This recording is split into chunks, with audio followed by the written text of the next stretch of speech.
my son, who is 13 years. Recently, we discovered that he had one testis.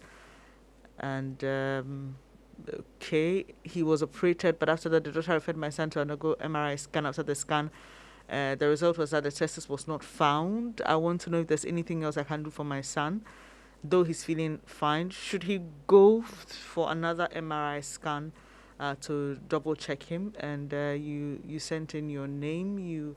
All right, we'll get that later. Sorry, there's just a bit of a technical challenge there. But Doc, an interesting question.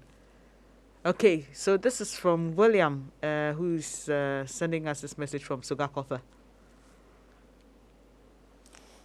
So I don't know whether the surgery that he had was to bring the testis down, because he said he had one testis, and whether it was that they looked for the testis, it wasn't in the scrotum, and then they brought it down. So that part is not clear to me. This question is very difficult to answer because once the person had a surgery, there's a lot of history behind it, which we are missing here.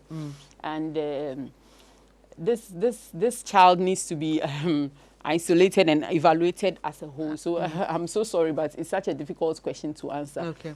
All right. Sorry, but would you advise, he's just asking for another MRI scan. So what I would advise first is that the child is evaluated. You see, because all these imagings we do, they are not without risks. So you can't just, or it's not a good idea to just get up and go for an imaging. The child should be evaluated.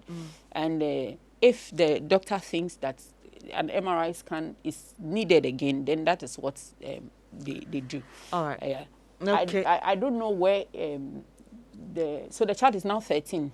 Yes. So the child needs to see the pediatric surgeons and perhaps the endocrinologist. But to start off with the pediatric surgeons, and then the child can be taken as a whole and looked at. Joy Prime, the ultimate experience.